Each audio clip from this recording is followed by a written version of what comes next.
I'm so excited to be here. If my voice sounds a little shaky, it's because I'm very cold. I'm not nervous, don't worry. Real quick question before I start. Who in the room is a CX practitioner? Actually does this like for a living? Or who has in the past? Okay, great. So this talk is definitely for you. I hope that it's validating for you and empowering for you if you're a CX practitioner. And if you are not, if you are someone who is making decisions top down for a CX team, I hope that you also are empowered by this and maybe a little bit inspired.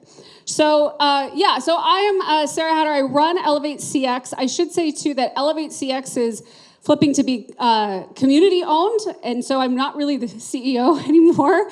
But let me tell you a bit about myself. I am a lifetime CX practitioner. My very first job was in a call center in the US.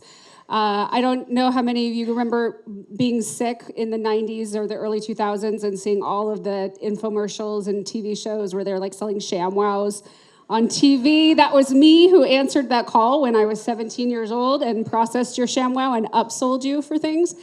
And then in the early 2000s, I worked as a non-technical employee in SaaS. I worked for a really terrible company I'll name later after a margarita or two. And then in 2011, I started Co-Support, which is CX consultancy. The reason for that was because we had, working in SaaS, a lot of customers who would write in, get a response from me, being the only, again, support employee for the millions of customers, and say, oh, this is really great support. How can I teach my team to do this kind of support? Realizing that even back in 2010, 2011, there's a lot of lack, we were really lacking in education for people who wanted to do customer experience as a career. So I started Co-Support, the consultancy. I wrote a book called The Customer Support Handbook. It's very outdated. Again, that was a long time ago. Don't buy it. And then I started ElevateCX, which started as kind of a fluke. We wanted to get people together and share wisdom, people doing this job specifically for the web. You know, back in 2014, the only real education for people working in customer support or customer service was Jeannie Bliss and the Disney Institute. Has anyone been to the Disney Institute? Disney Institute is like, that's GOAT status if you've done that. Like, that's old school stuff. So we started doing that, and then it thrived. We started doing 2 or 3 events a year. We've had thousands and thousands of attendees over that time. We're coming up on our 52nd event here this year, and we have a vibrant Slack channel. All of our members in our Slack channel are managers, directors, and above. We are not IC-centric at all, so if you're looking for a place to come and chat with your peers and learn more about customer experience and what's happening in the world, I absolutely encourage you to join us. So that's me. I've got a long storied history in all of this CX stuff. I'm known for talking a lot about CX and a lot about what's wrong with CX and a lot about what I hate with CX. So this is going to be a very hot takey sort of talk for you. We're starting with the hottest of hot takes, how much I hate Zendesk. I hope you're not in the room. But let me read this slide out, because this is going to be, we're going to do a lot of reading of the slides today, lots of stats. Customer experience refers to the overall perception a customer has of a company based on all their interactions with it, including marketing, sales, customer service, and product usage, encompassing the entire customer journey from initial awareness to post-purchase evaluation, essentially how a customer feels about their experience with the brand. This is, like, Zendesk could not have told on themselves more by making such a complicated answer to something that is so simple, right? This is actually customer experience. It's a better way to think about it, is that customer experience is the only thing that your customers know about you. That's it. It's their perception of how you run your company, how you train your employees, how you treat them, and what you think about them as consumers. And that's a really important point that we're going to be drilling down on a lot during this presentation. When we think about customer experience, again, we want to go back in time. What was happening 10 years ago? Everybody, we're going to do this classroom style. Someone think back to 2015. What was happening in the world of CX? Any new stuff? Just shout it out. Craig Stoss, I know you have an idea there. 2015, can you even think back? What was that? Chatbots. That was huge. That was a big thing. Yeah, absolutely. This is where we're going to start. 2015, there's some stats. I'll have all these slides up for you to download and get to the sources too, but This is from a survey that Microsoft did about consumers, global consumers. 62% of global consumers in 2015 has stopped doing business with a brand organization due to poor customer experience. That sounds pretty average. 73% of consumers want the ability to solve product and service issues on their own. Self-service was starting to become very, very big. We had more tech-savvy consumers. We had people on iPhones for at least 5 years at that point. People were becoming a lot more self-reliant. 33% of consumers say they'd rather clean a toilet than speak with customer service. That rings true. I want you to keep that number in mind. 33% people say they'd rather clean a toilet. So that was 10 years ago. Chatbots started to emerge 10 years ago. What has happened since? Do you guys think it's gotten better, or do you think it's gotten worse? It's gotten worse. 73% of consumers will switch to a competitor after multiple bad experiences. So what was that? We were at 62, we're now at 73. 81% of customers attempt to resolve issues independently before reaching out to a live agent. 54% of customers would rather get stuck in slow-moving traffic jam than endure bad customer experiences. Yeah, yikes. And this is from Forrester. This just came out in January. CX quality among brands in the US sits at an all-time low after declining for an unprecedented third year. 39% of brands in 10 industry averages declined. Yay, look at us. We love customer experience. I mean, this is horrible to see as someone who loves this job and who loves this industry and who has spent their entire career building up CX leaders. What happened? Right. So that's what we're going to dive into. Who's to blame for all of this? Because again, we're thinking back, 2015, it was the future. We're going to put these little things in the low right-hand corner of our website, and they're going to solve all our problems. We're going to reduce churn. We're going to, not have to fill so many seats. BPOs aren't giving quality support. This is culprit number one. And don't worry, we're not going to throw Horatio under the bus here. Don't worry. Who uses Assembled? Anybody know Assembled Workforce Management? They're awesome. This is a company that was built by other CX practitioners, which is why you should trust them. They did a survey this year with a lot of CX leaders. A striking 61% of respondents disagreed with the statement, our BPO vendors deliver the same quality of service as our in-house teams. As one responder put it, outsourced talent, while much cheaper, often doesn't even do the bare minimum. I think that the problem here isn't necessarily outsourced talent. What is the problem? Any ideas? The clients. Anyone else? The systems. Here we go. Business leaders outsourcing customer service is expected to rise from 58% to 64%. Now, if this is true, outsourced talent, while much cheaper, doesn't even do the bare minimum. How can this be true as well? How can we see companies like Horatio thriving around the world? How can we see more and more and more companies seeking to outsource? How can we be seeing more and more and more career CX professionals around the globe being drawn to this profession? Doesn't make something doesn't compute here. BPOs aren't giving quality support. What is the real problem? You nailed it. Support agents are only as good as their training and what you invest in. So if you're someone in the room who is thinking about using a BPO, or you are using a BPO and it's not Horatio, think about why the failure rate is so high or why the dissatisfaction rate is so high. If you're choosing the cheapest partner, you're going to get the cheapest result. I think some of you can see where we're going with this talk. BPO agents are your employees too. Employees need to be empowered to make crucial, impactful decisions for their customers instead of being bound to the rigid policies. Who here has had a really bad experience with customer experience lately where you knew that you were talking to an outsourced agent? Lots of hand raise. This is the biggest trend that we are seeing that is causing the biggest decline of quality and service and expectations from consumers. Is that, and we're not talking about Horatio, don't worry, I promise. We're talking about all of these global competitors who are just trying to present the cheapest solution, the cheapest bottom line solution, and it really comes down to that old adage, you get what you pay for, right? I don't know where to turn this, or where to point this. The cheapest solution will cost you. Now, I put this in here because this, in ElevateCX in our Slack, we have thousands of CX leaders in there. And these are people who have 10, 15, 20-year careers in CX. They've led teams, global teams, in-house teams, whatever. We all have the same background. This stupid line, support is not a cost center, I'm so sick of hearing that line. That line is actually a chapter title in a book that I wrote like 11 years ago, and we are still talking about this.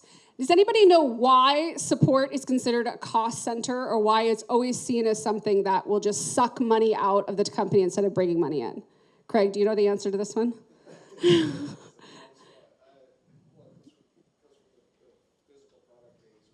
Yes.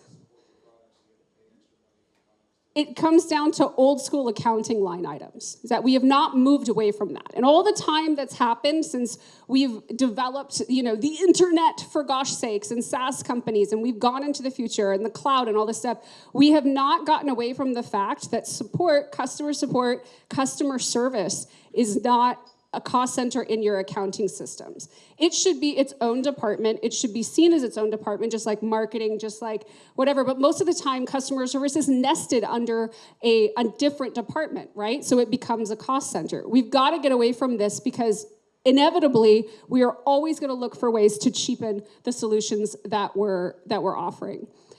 The other thing too is that when you come to an office like Horatio's, or you're working with Horatio, and if you've ever experienced life at a different BPO, you know how extraordinary this is. You know how extraordinary it is to come here and to see people who are very happily working in their jobs as professionals and being seen as professionals and treated as professionals and built up and upskilled in their careers. There are a lot of BPOs out there. I used to work for one who they will drop into poor communities in Africa and hand people a pair of flip-flops and a cell phone and say, get to work. That's part of the problem that we're facing, right? Is getting away from not just like the stigma that outsourcing is bad, but like pushing ourselves into the direction of I'm actually going to invest in the CX careers of professionals around the globe in a very different way. This is a quote that actually I got from Sam here on the Horatio team. I was like, help me show people how to differentiate this.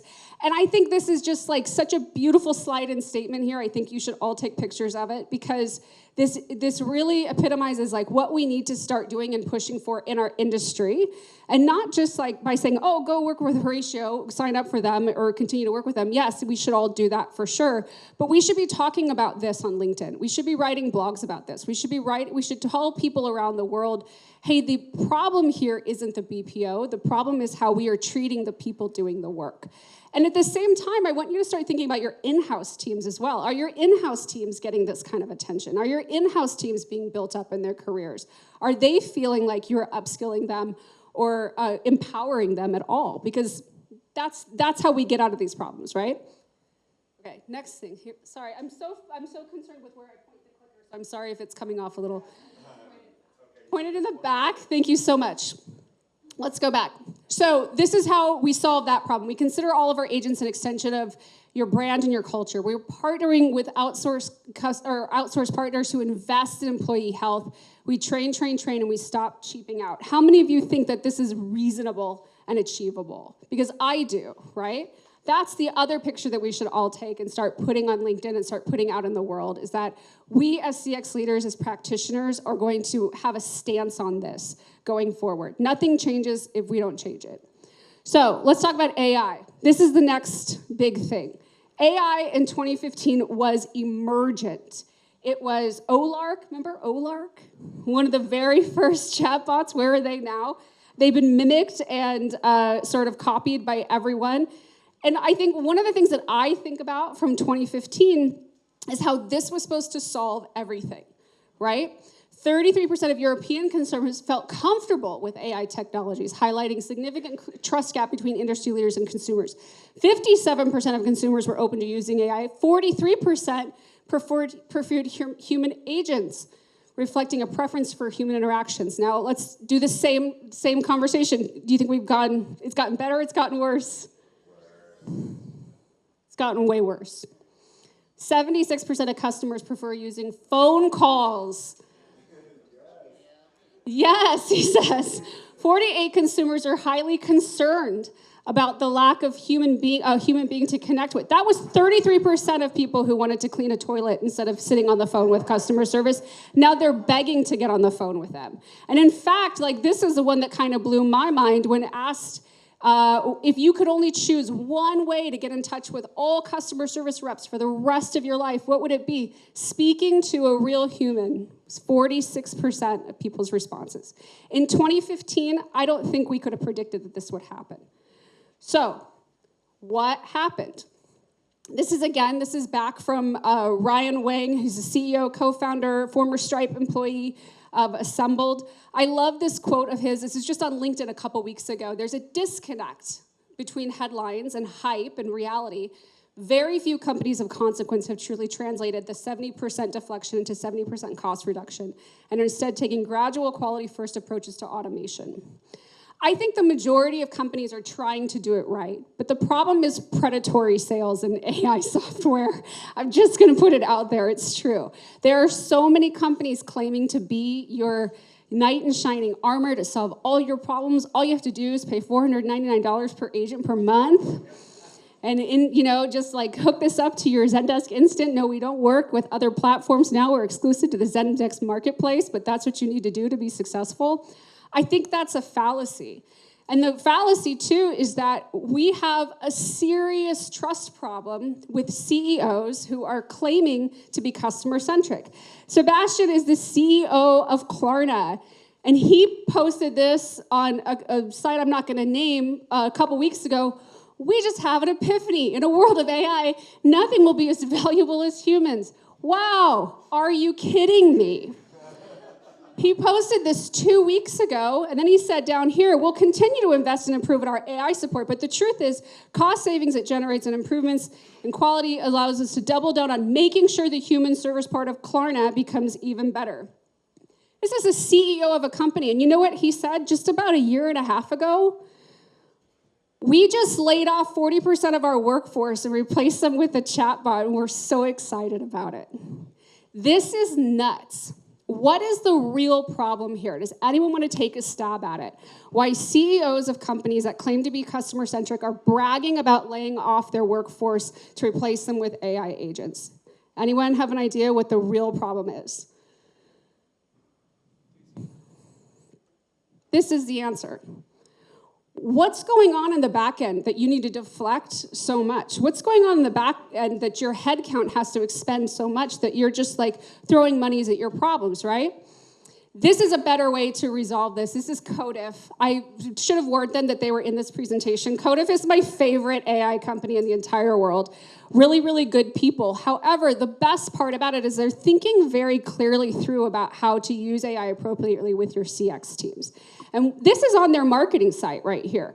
This right here is Copilot interactions. That means they're assisting the agent to resolve this. They're not just doing it for the agent.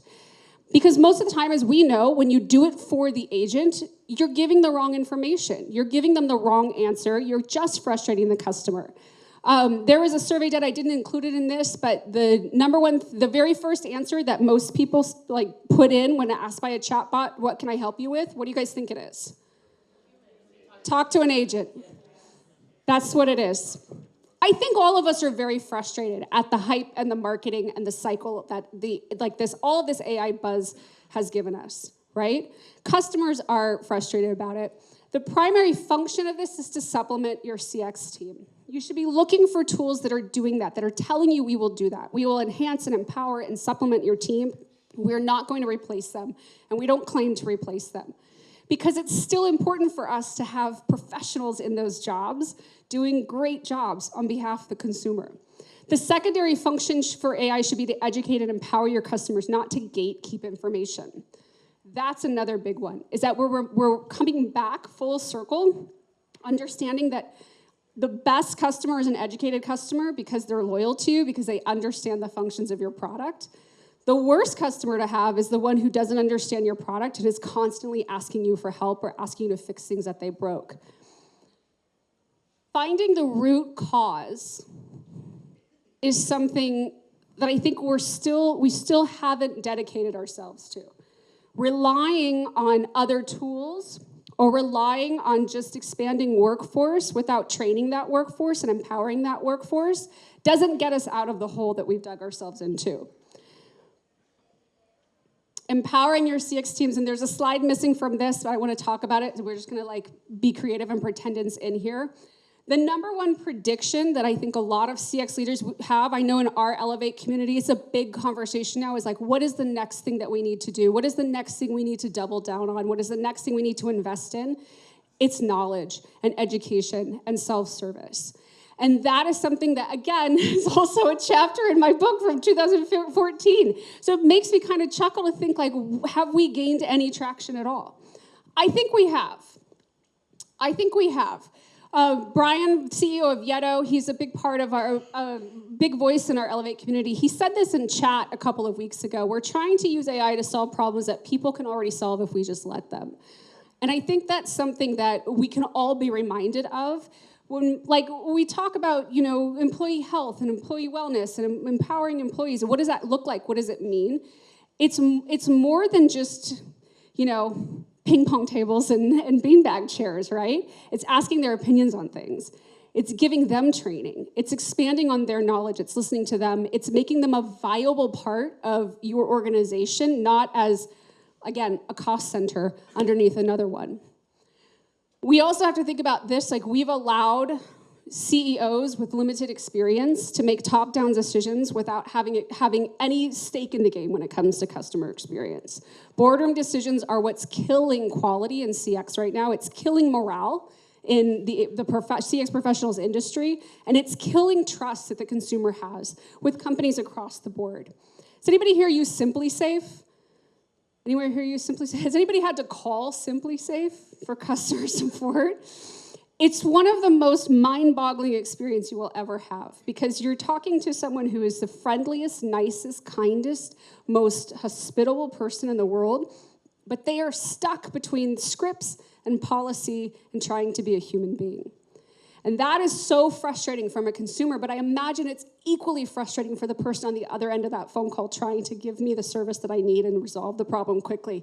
They know that someone's listening, and they know they've got to read the entire script, and it's the whole thing, and they've got to go through all the policy stuff. We've got to get away from these boardroom decisions. We have a trust problem. When I say that we've allowed boardroom decisions to cut costs and invest in technology, our customers know this. And remember that we get down back to perception of what customer experience is. This is all your customers care about, is their perception and how that's coming, how they're interacting with your brand through anyone that they work with. So we're so close. What are we missing? The number one thing that I will say is self-service is going to be the future for customers. We don't want to admit that because we want to say that, they're never gonna have a problem, and we don't need to have a really rigid help center, and we can just throw a chatbot in there. The problem is AI needs to be trained, AI needs to be programmed, your agents need to be trained, your agents need to be upskilled, but customers do not want to interact with any of those things. They want a flawless experience.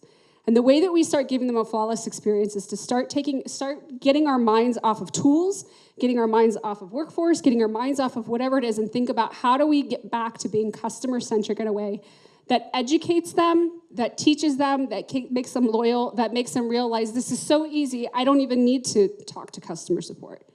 And I hate to say that because, again, as a CX practitioner, it kind of cuts your ego a little bit. Like, customers don't want to talk to me? Like, that's what I'm here for. That's my whole job. It's really not. The job is, our job is secondary to the customer and consumer experience. I think that this tension is real. If we think about it, it's depressing, but it's true. And all of us feel the same way. We are all also consumers in the room. We're all customers. That's part of what makes us really good at what we do and makes us really passionate about amazing customer experience. So I want to say that, Elevate is here as an amazing resource. Horatio is here as an amazing resource. There's so many people that can help us kind of flesh out these ideas. And I would really encourage everyone who's here, especially on our beach day tomorrow, to talk about these ideas, to admit these things out loud, to say yeah, we're in a really shitty space right now in customer support, but also talk about what you're doing internally and share that wisdom with others. Elevate exists as a peer-to-peer environment. We don't have experts or gurus or an advisory board. It's just people like us in the room together sharing these experiences and sharing what we know. And I think that's the way that we sort of break through these walls again and make things better on behalf of the consumer, but also on behalf of our employees. So that's all I got. I warmed up a little bit, so thank you for that. I don't think I need anything else. Be in touch if you have questions or want to chat about this. I'm excited for the week.